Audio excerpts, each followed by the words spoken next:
পঞ্চম অধ্যায়। ট্রাম গাড়িটা অত্যন্ত কষ্টে সৃষ্টে গুড়ি মেরে উঠছে ফুন্দুকলিয়ে পাহাড়ের গা বেয়ে। বোঝার টানে তার মোটরগুলো গোঙাচ্ছে।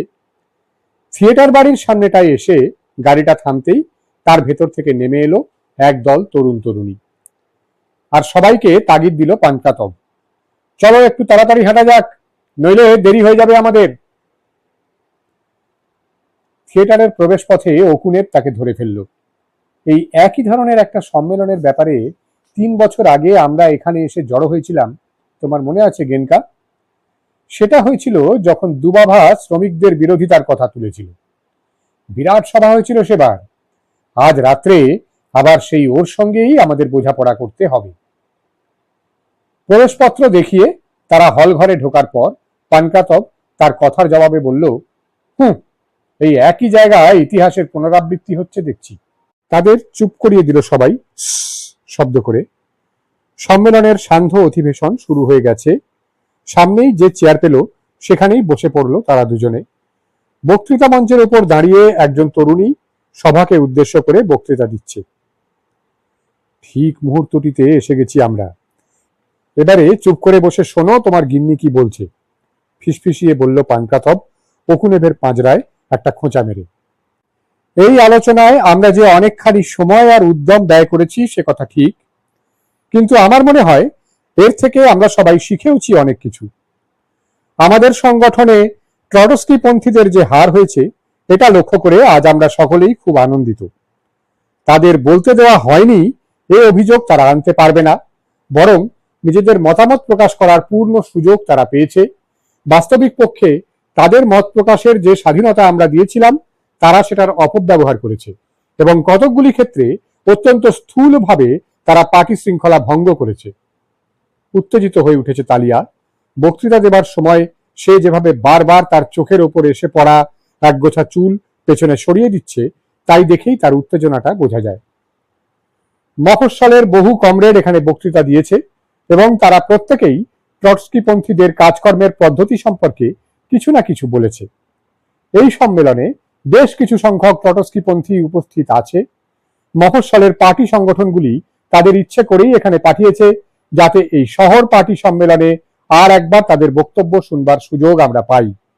এই সুযোগের পূর্ণ সদ্ব্যবহার যদি তারা না করে তাহলে সেটা আমাদের দোষ নয়। স্পষ্টই বোঝা যাচ্ছে জেলাগুলিতে আর তাদের নিজেদের সেলগুলিতে সম্পূর্ণভাবে হেরে যাবার ফলে কিছু শিক্ষা তাদের হয়েছে। মাত্র গতকাল তারা যা যা বলেছে এই সম্মেলনে ফের দাঁড়িয়ে উঠে সেই সব কথা আবার বলবার মতো জোর তাদের আর আছে বলে মনে হয় না। এইখানে হলঘরের ডান দিকের কোণ থেকে একটা রুক্ষ গলা তালিয়াকে বাধা দিল, আমরা এখনো আমাদের বক্তব্য বলিনি। গলার স্বরটা যেদিক থেকে এসেছিল সেদিকেই ফিরে তালিয়া বলল, ঠিক আছে দুভাবা, এখনই এখানে উঠে এসে বলো তোমার যা বলবার আছে, আমরা শুনবো। দুবাভা ক্রোধ গম্ভীর চোখে ফিরে তাকালো তালিয়ার দিকে। রাগে কুঁচকে গেছে তার ঠোঁট দুটো। পাল্টা জবাব দিল সে, সময় এলেই বলবো আমরা। আগের দিন নিজের জেলায় যে তার দারুণ হার হয়েছে সে কথাটা মনে পড়ল তার। ঘটনার স্মৃতিটা তখনও তাকে খোঁচাচ্ছে। হলের মধ্যে একটা মৃদু গুঞ্জন ধ্বনি উঠল। পানকাতব আর নিজেকে সামলাতে না পেরে চেঁচিয়ে উঠল, ফের বুঝি পার্টিকে একটা ধাক্কা মারবার চেষ্টায় আছো, হ্যাঁ? দুবাভা গলার স্বরটা চিনতে পারলো, কিন্তু ফিরে তাকালো না সেদিকে। নিচের ঠোঁটটা শুধু দাঁত দিয়ে কামড়ে ধরে মাথাটা নামিয়ে নিল। তালিয়া বলে চলল, ট্রটস্কিপন্থীরা যে কিভাবে পার্টি শৃঙ্খলা ভাঙে দুবাভা নিজেই তার একটা উল্লেখযোগ্য উদাহরণ। কমসমলে সে দীর্ঘদিন কাজ করেছে, আমাদের অনেকেই তাকে জানে, বিশেষ করে অস্ত্রাগারের কর্মীরা। খারকভের কমিউনিস্ট বিশ্ববিদ্যালয়ের ছাত্র সে। তা সত্ত্বেও সে যে গত 3 সপ্তাহ ধরে এখানে শুমস্কির সঙ্গে রয়েছে তাও আমরা সবাই জানি। বিশ্ববিদ্যালয়ে তার ক্লাস চলতে থাকার মাঝামাঝি সময় সে কিসের টানে এখানে এসেছে? শহরে এমন কোনো পাড়া বাকি নেই যেখানে ওরা দুজনে বক্তৃতা করে না বেরিয়েছে। একথা অবশ্য ঠিক যে গত কয়েকদিনে শুমস্কির বুদ্ধিশুদ্ধি যে খানিকটা ফিরে এসেছে তার লক্ষণ দেখা যাচ্ছে। ওদের এখানে পাঠিয়েছে কারা? ওরা ছাড়াও অন্য কতকগুলি সংগঠন থেকেও বেশ কিছু ট্রটস্কিপন্থী এসেছে। এরা সকলেই এখানে আগে কোনো না কোনো সময় কাজ করেছে। এবারে ওরা ফিরে এসেছে পার্টির মধ্যে গন্ডগোল পাকিয়ে তোলবার জন্য। ওদের পার্টি সংগঠনগুলি কি জানে যে তাদের অবস্থাটা কি? নিশ্চয়ই না। সম্মেলনে উপস্থিত সবাই আশা করেছিল যে ট্রটস্কিপন্থীরা এগিয়ে এসে তাদের ভুল ভ্রান্তি স্বীকার করবে। এটা করতে তাদের রাজি করাবার আশা নিয়ে তালিয়া আন্তরিক আবেদন জানালো। সে সরাসরি তাদের উদ্দেশ্য করে বলল, যেন ঘরোয়া কোনো বিতর্কে কমরেড সুলভ ভঙ্গিতেই বলছে, এই থিয়েটার ঘরেই 3 বছর আগে দুবাভা আমাদের কাছে সেই আগেকার শ্রমিকদের বিরোধিতার কথাটা তুলেছিল, মনে পড়ছে? সেবারে কি বলেছিল মনে আছে তো? পার্টির ঝান্ডাকে আমরা কখনো আমাদের মুঠি থেকে খুলে পড়ে যেতে দেব না। কিন্তু 3 বছর যেতে না যেতেই দুবাভা ঠিক সেই কাজটাই করেছে। হ্যাঁ, আমি আবার বলছি, পার্টির ঝান্ডাকে সে তার মুঠো থেকে খুলে পড়ে যেতে দিয়েছে। এক্ষুনি সে বলেছে আমরা এখনো আমাদের বক্তব্য বলিনি। এর থেকেই বোঝা যাচ্ছে যে সে আর তার সহযোগী ট্রটস্কিপন্থীরা আরো কিছু দূর যেতে চায়। পেছন দিকের আসনগুলো থেকে একটা গলার স্বর শোনা গেল, হাওয়াটা কোন দিকে বইছে সে সম্বন্ধে তুফতা আমাদের কিছু বলুক, সেই তো ওদের আবহাওয়াতত্ত্ববিদ। ক্রোধ বিরক্ত কতগুলো গলায় এর জবাব এলো, বাজে রসিকতা করবার সময় এটা নয়। পার্টির বিরুদ্ধে লড়াই করাটা এরা বন্ধ করবে কিনা এ কথার জবাব ওরা দিক। এই পার্টি বিরোধী ঘোষণাপত্রটা কে লিখেছিল ওরা বলুক। ঘৃণা ভরা ক্রোধের তীব্রতাটা ক্রমশই বেড়ে চলেছে। সবাইকে চুপ করতে বলার জন্য সভাপতি তার ঘন্টাটা অনেকক্ষণ ধরে অবিরাম বাজিয়ে চলেছে। গোলমালের মধ্যে ডুবে গেছে তালিয়ার গলা। সে ফের বলা শুরু করতে পারার আগে গন্ডগোলের ঝড়টা থমকে বেশ কিছুক্ষণ সময় নিল। শহরতলির অঞ্চলগুলোর কমরেডদের কাছ থেকে আমরা যে চিঠিপত্র পাই তার থেকে বোঝা যায় যে তারা আমাদেরই পক্ষে এবং এটা খুবই উৎসাহজনক।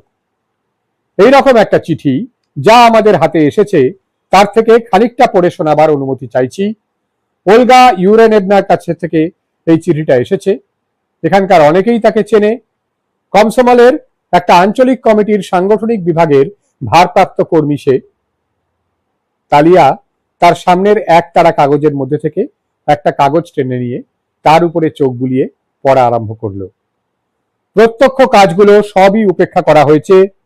গত 4 দিন ধরে ব্যুরোর সভ্যেরা সব বেরিয়ে পড়েছে মফস্বল অঞ্চলে, যেখানে টটস্কিপন্থীরা আগের চেয়েও জোরালো রকমের ক্ষতিকর প্রচারে নেমেছে। গতকাল এমন একটা ঘটনা ঘটেছে যেটা সমস্ত সংগঠনের মধ্যে ঘৃণার সৃষ্টি করেছে। শহরের একটা কোনো সেলেও ভোটের সংখ্যায় জিততে না পেরে বিরোধী পক্ষ তাদের সমস্ত শক্তি সংহত করে আঞ্চলিক সামরিক কমিশনারিয়েটের সেলে লড়াইয়ে নামবে বলে প্রস্তুত হয়। আঞ্চলিক পরিকল্পনা কমিশনে এবং শিক্ষা বিভাগে যে কমিউনিস্টরা কাজ করে তারাও এই সামরিক কমিশনারিয়েট সেলের অন্তর্ভুক্ত। এই সেলে 42 জন সভ্য আছে, কিন্তু ট্রটস্কিপন্থীরা সবাই এখানে জোট বেঁধে এসে জড়ো হয়। এই সভায় যেরকম সব পার্টি বিরোধী বক্তৃতা করা হয়েছে সেরকমটি এর আগে আমরা আর কখনো শুনিনি। সামরিক কমিশনারিয়েট সভ্যদের মধ্যে থেকে একজন উঠে সরাসরি বলল, পার্টি সংগঠন যদি আমাদের কথা মেনে না নেয় তাহলে আমরা সেটাকে ভেঙে চুরমার করে দেব। বিরোধী পক্ষের সবাই তার এই কথায় হাততালি দিয়ে সমর্থন জানালো। এরপরে কোরচাগিন বলতে উঠল, নিজেদের পার্টি সভ্য বলে ঘোষণা করার পরেও তোমরা কি করে এই ফ্যাসিস্টকে হাততালি দিয়ে সমর্থন জানাচ্ছ? বলল সে, কিন্তু ওরা চিৎকার করে চেয়ার চাপড়ে এমন হইহল্লা সৃষ্টি করলো যে সে আর এগোতে পারল না। এই কুৎসিত ব্যবহারে যেসব সেল সভ্য অত্যন্ত বিরক্ত হয়ে উঠেছিল তারা দাবি জানালো কোরচাগিনকে বলতে দেওয়া হোক। কিন্তু কোরচাগিন যেই ফের বলা আরম্ভ করলো অমনি চেঁচামেচি শুরু হলো আবার। গোলমালের উপরে গলা চড়িয়ে সে চেঁচিয়ে বলল, একেই বুঝি তোমরা গণতন্ত্র বলে থাকো? যতই চেঁচাও আমি আমার বক্তব্য বলেই যাব। সেই মুহূর্তে জনকতক লোক তার উপরে ঝাঁপিয়ে পড়ে তাকে টেনে হিঁচড়ে মঞ্চ থেকে নামিয়ে দেবার চেষ্টা করলো। উদ্দাম গন্ডগোল শুরু হয়ে গেল। পাভেল পাল্টা বাধা দিয়ে বলে যেতেই লাগলো, কিন্তু ওরা তাকে মঞ্চ থেকে টেনে নামিয়ে নিয়ে পাশের একটা দরজা খুলে সিঁড়ির ওপরে ছুঁড়ে দিল। কোনো একজন শয়তান কেটে দিয়েছে তার মুখখানা। এরপর প্রায় সমস্ত সেল সভ্যই সভা থেকে উঠে চলে গেল। এই ঘটনাটা অনেকেরই চোখ খুলে দিয়েছে। বক্তৃতা মঞ্চ থেকে নেমে গেল তালিয়া। সেগাল গত 2 মাস থেকে জেলা পার্টি কমিটির প্রচার আন্দোলন বিভাগের ভারপ্রাপ্ত। সে সভাপতি মণ্ডলীর জায়গায় তোকারেভের পাশেই বসে আছে, প্রতিনিধিদের বক্তৃতাগুলো মনোযোগের সঙ্গে শুনছে। এতক্ষণ পর্যন্ত সম্মেলনের উদ্দেশ্যে বক্তৃতা দিয়েছে শুধু তরুণরাই, যারা এখনো রয়েছে কমসোমল সংগঠনের মধ্যে। গত কয়েক বছরে এরা কত পরিণত হয়ে উঠেছে, ভাবছিল সেগাল। তোকারেভের কাছে সে মন্তব্য করল, বিরোধী পক্ষ ইতিমধ্যেই খুব জোর মার খেতে লেগেছে। এখনো তো তবু তোপ কামান দাগা শুরু হয়নি। অল্প বয়সীরাই ট্রটস্কিপন্থীদের ঘায়েল করে তুলেছে। ঠিক সেই মুহূর্তে তুফতা লাফিয়ে উঠে এলো মঞ্চে। সংক্ষিপ্ত একটা হাসির আওয়াজ আর তার প্রতি বিরুদ্ধতার একটা উচ্চকিত গুঞ্জনধ্বনি উঠল সঙ্গে সঙ্গে। এ ধরনের অভ্যর্থনা পেয়ে তুফতা প্রতিবাদ জানানোর জন্য ঘুরে দাঁড়ালো সভাপতি মণ্ডলীর দিকে। কিন্তু ততক্ষণে হলঘরটা শান্ত হয়ে এসেছে। এখানকার কেউ একজন আমাকে আবহ তত্ত্ববিদ বলেছে, তোমরা যারা সংখ্যাগরিষ্ঠ দলের কমরেড, তারা এইভাবে আমার রাজনৈতিক মতামতকে ব্যঙ্গ করতে চাও দেখছি। এক নিঃশ্বাসে বলে ফেলল সে কথাগুলো। একদমক হাসির গর্জন উঠল তার কথার জবাবে। ক্রোধ বিরক্তির সঙ্গে তুফতা সভাপতির কাছে আবেদন জানালো, তোমরা হাসতে পারো, কিন্তু আমি আরেকবার বলছি তোমাদের, তরুণেরাই হচ্ছে আবহাওয়ার দিক নির্দেশক। লেনিন একাধিকবার এ কথা বলেছেন। এক মুহূর্ত নিস্তব্ধ হয়ে গেল হলঘর। কি বলেছেন লেনিন? শ্রোতাদের মধ্যে থেকে একটা আওয়াজ উঠল। তুফতা কিছুটা সজীব হয়ে উঠল। অক্টোবর অভ্যুত্থানের জন্য যখন প্রস্তুতি চলেছে, তখন শ্রমিক শ্রেণীর দৃঢ়মনা তরুণদের ঐক্যবদ্ধ আর সশস্ত্র করে তুলে জাহাজিদের সঙ্গে সবচেয়ে গুরুত্বপূর্ণ অঞ্চলগুলিতে তাদের পাঠানোর জন্য লেনিন নির্দেশ দিয়েছিলেন। যদি চাও তাহলে সেই জায়গাটা পড়ে শোনাতে পারি। বিভিন্ন কার্ডে আমার সমস্ত উদ্ধৃতিগুলো টোকা আছে। তুফতা তার চামড়ার থলেটার মধ্যে হাত চালিয়ে দিল। থাক, ঠিক আছে, আমরা জানি কথাটা, কিন্তু লেনিন ঐক্য সম্বন্ধে কি লিখেছেন? আর পার্টি শৃঙ্খলা সম্বন্ধে? লেনিন আবার কোন কালে প্রবীণ পার্টি নেতাদের বিরুদ্ধে তরুণদের লাগিয়েছেন? চিন্তার খেই হারিয়ে তুফতা চট করে আরেকটা প্রসঙ্গে চলে এলো। লাগুতিনা এক্ষুনি ইউরেনেবার একটা চিঠি পড়ে শুনিয়েছে। তর্কাতর্কির সময় যদি একটু একটু বাড়াবাড়ি হয়ে যায়, তাহলে তার জন্য আমাদের কৈফিয়ত দিতে হবে বলে আশা করা যায় না। শুমস্কির পাশে বসেছিল স্বেতায়েব। দারুণ ক্রোধে হিসিয়ে বলে উঠল সে, মূর্খেরাই নাক ঢোকাতে যায় যেখানে। হ্যাঁ, ফিসফিসিয়ে জবাব দিল শুমস্কি, আহাম্মকটা আমাদের স্রেফ ডুবিয়ে ছাড়বে। তুফতার খ্যানখ্যানে চড়া পর্দার গলা শ্রোতাদের কানে যেন ঝাঁঝরা পিটিয়ে চলল। তোমরা যদি সংখ্যাগরিষ্ঠ উপদল সংগঠিত করে তুলতে পারো, তাহলে আমাদেরও সংখ্যালঘু উপদল সংগঠিত করে তোলার অধিকার আছে। চেঁচামেচি শুরু হয়ে গেল হলঘরের মধ্যে। চারদিক থেকে তুফতার উপরে ক্রুদ্ধ প্রশ্নের বৃষ্টি নামল। এ আবার কি? ফের সেই বলশেভিক আর মেনশেভিকের বৃত্তান্ত? রাশিয়ান কমিউনিস্ট পার্টি কোনো পার্লামেন্ট নয়। ওরা মিয়াসনিকভ থেকে মার্তাব পর্যন্ত সকলের হয়ে কাজ করছে দেখছি। তুফতা তার দুই বাহু বিক্ষিপ্ত করলো, যেন এক্ষুনি জলে ঝাঁপিয়ে পড়বে। তারপর দ্রুত গুলি ছোড়ার মতো করে দারুণ উত্তেজিত হয়ে পাল্টা জবাব দিয়ে চলল, হ্যাঁ, দল তৈরি করার স্বাধীনতা আমাদের নিশ্চয়ই থাকা চাই। তা নইলে আমরা যারা অন্যরকম মত পোষণ করি, তারা কি করে একটা সংগঠিত সুশৃঙ্খল সংখ্যাগরিষ্ঠ দলের বিরুদ্ধে নিজেদের মতের সপক্ষে লড়াই চালাবো? হইহল্লাটা বেড়ে চলল। পানকাতব দাঁড়িয়ে উঠে চিৎকার করে বলল, বলতে দাও একে, ওর কি বলার আছে সেটা আমাদের শোনা দরকার। অন্যেরা যেসব কথা না বলাটাই ভালো মনে করবে, তুফতা হয়তো ঠিক সেই কথাগুলোই ফস করে বলে বসবে। শান্ত হয়ে এলো হলঘর। তুফতা বুঝতে পেরেছে যে সে বাড়াবাড়ি করে ফেলেছে। এ কথাটা বোধহয় তার এখনই বলা উচিত হয়নি। নিজের মনের কথাগুলোকে সে একেবারে হঠাৎ অন্যদিকে ঘুরিয়ে দিয়ে একসঙ্গে অনেকগুলো কথা দ্রুত উচ্চারণে বলে নিয়ে বক্তব্য শেষ করল। তোমরা অবশ্য আমাদের পার্টি থেকে বের করে দিয়ে এক ধাক্কায় উল্টে ফেলে দিতে পারো। এ ধরনের ব্যাপার তো শুরু হয়েই গেছে। ইতিমধ্যেই তোমরা আমাকে কমসোমলের প্রাদেশিক কমিটি থেকে সরিয়ে দিয়েছো, কিন্তু তাতে কিছু যাবে আসবে না। শিগগিরই দেখা যাবে কাদের কথাটা ঠিক। এই বলেই সে মঞ্চ থেকে লাফিয়ে হলের মধ্যে নেমে গেল। শ্বেতায়েব একটা চিরকুট চালান করে দিল দুবাভার দিকে। মিতিয়াই, এরপরে তুমি বলতে ওঠো। তাতে অবশ্য অবস্থার কিছুমাত্র পরিবর্তন হবে না, স্পষ্টই দেখা যাচ্ছে। এখানে আমরা নিতান্তই ঘায়েল হয়ে গেছি। তুফতাটাকে আমাদের সামলাতেই হবে। ও একটা নিরেট মুখ্যু আর বক্তৃতার ধোঁয়ায় ভরা ফানুস মাত্র।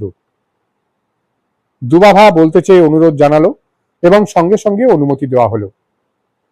মঞ্চের উপরে সে উঠতেই হল ঘরে একটা প্রত্যাশার নিস্তব্ধতা নেমে এলো। কেউ বক্তৃতা শুরু করার আগে সাধারণত যে নিস্তব্ধতা নামে এটা তাই, কিন্তু দুবাভার পক্ষে এই নিস্তব্ধতাটুকু প্রচ্ছন্ন বিরোধিতায় ভরা। সেল মিটিংগুলোয় সে যে উৎসাহ নিয়ে বক্তৃতা দিয়ে বেরিয়েছে তা এতক্ষণে কিছুটা মিয়ে এসেছে। দিনে দিনে তার উদ্দীপনাটা কমে এসেছে এবং নিদারুণ পরাজয়ের পর আর ভূতপূর্ব কমরেডদের কাছ থেকে কঠিন পাল্টা ঘা খাবার পর তার মনের অবস্থাটা এখন জলের ছিটে নেভানো আগুনের মতো। আহত আত্মাভিমানের জ্বালা ভরা ধোঁয়ায় সে এখন আচ্ছন্ন হয়ে আছে। তার যে ভুল হয়েছে সে কথাটা গোয়ারের মতো অস্বীকার করতে চেয়ে তার মনের জ্বালাটা আরো বেড়ে গেছে। সরাসরি ঝাঁপ দেবে বলে স্থির করলো সে, যদিও জানে এর ফলে সংখ্যাগরিষ্ঠদের কাছ থেকে নিজেকে সে আরো বেশি করে বিচ্ছিন্ন করে ফেলবে।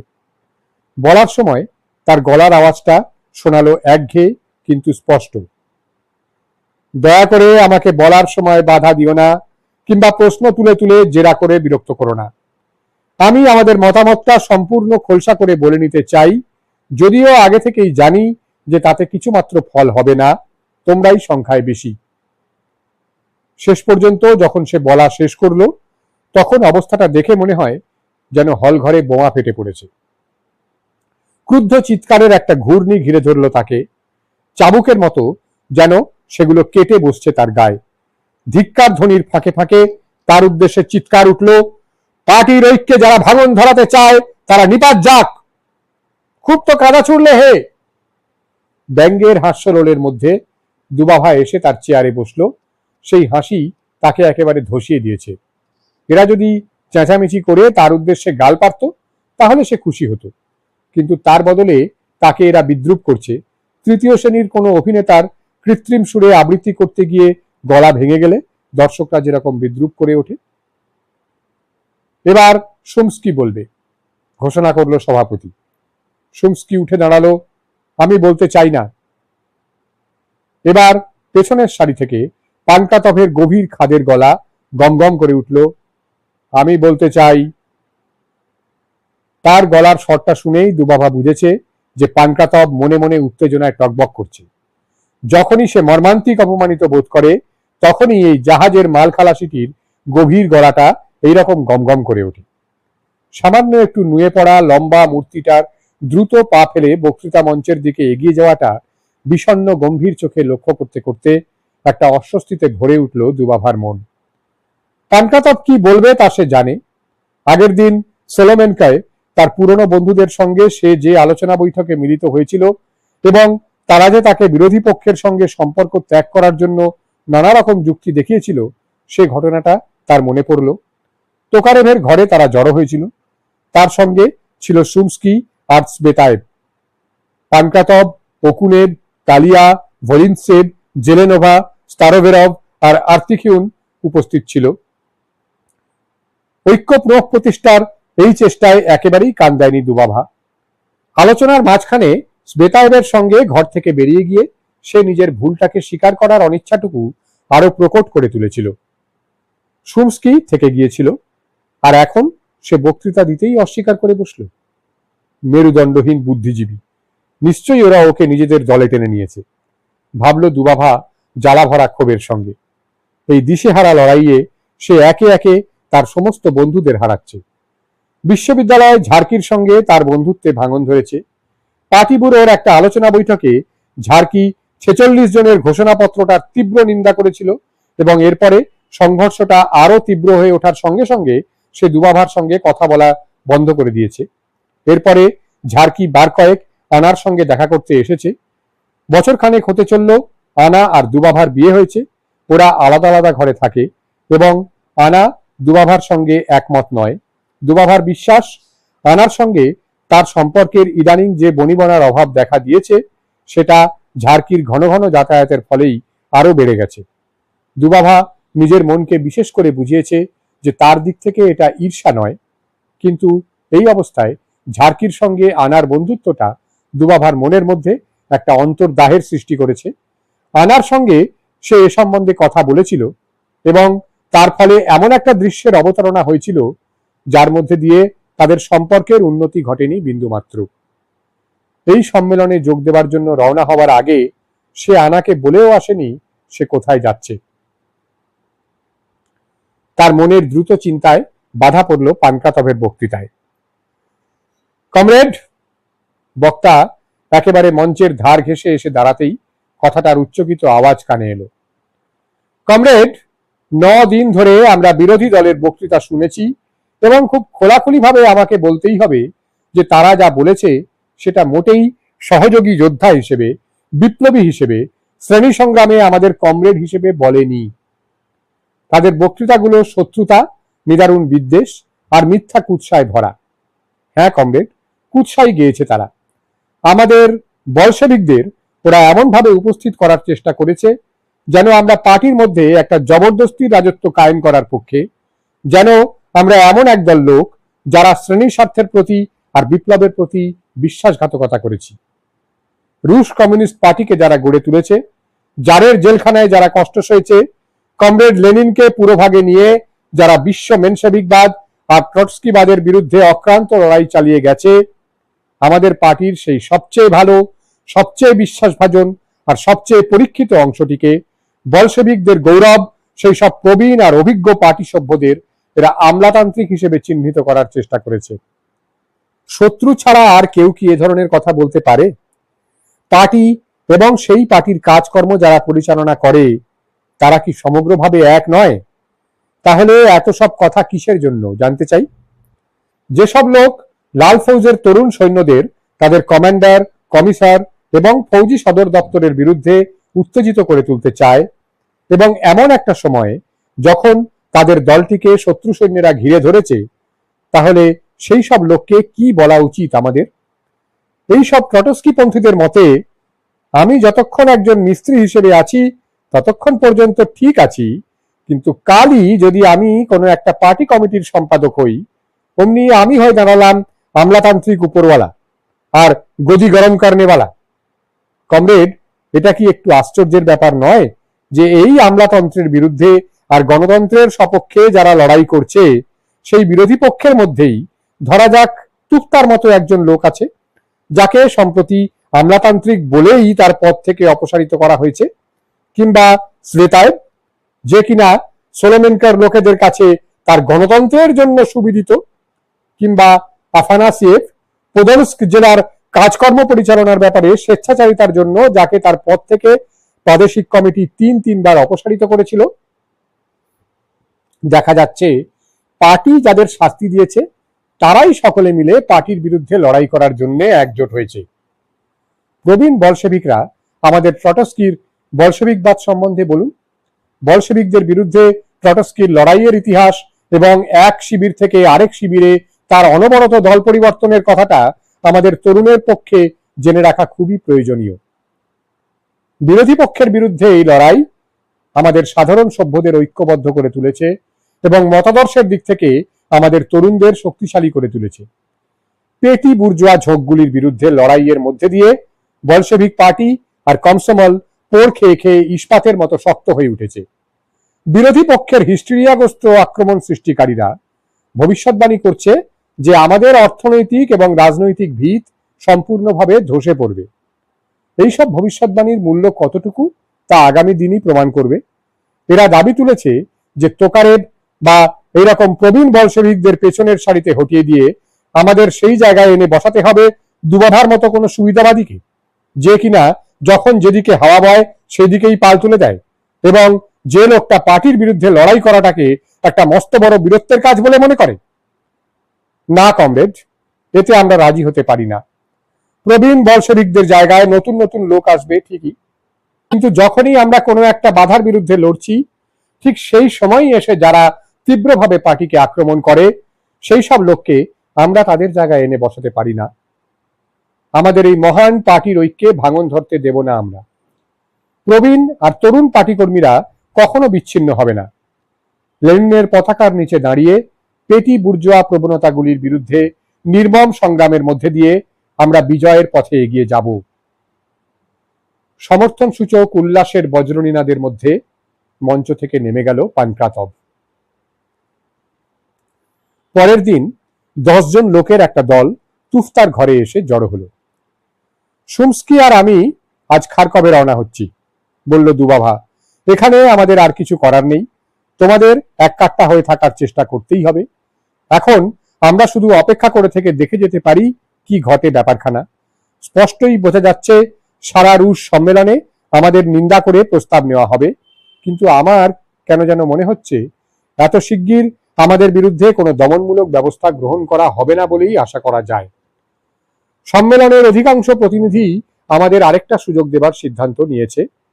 এখন বিশেষ করে এই সম্মেলনের পরেই খোলাখুলি লড়াই চালানোর মানেটা হচ্ছে পার্টি থেকে লাথি খেয়ে বেরিয়ে যাওয়া।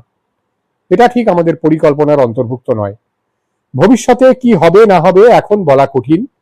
আমার আপাতত এছাড়া আর কিছু বলার নেই। দুবাভা যাবার জন্য উঠে দাঁড়ালো। ক্ষীণ দেহ, পাতলা ঠোঁট স্তরভেরবও উঠে দাঁড়ালো।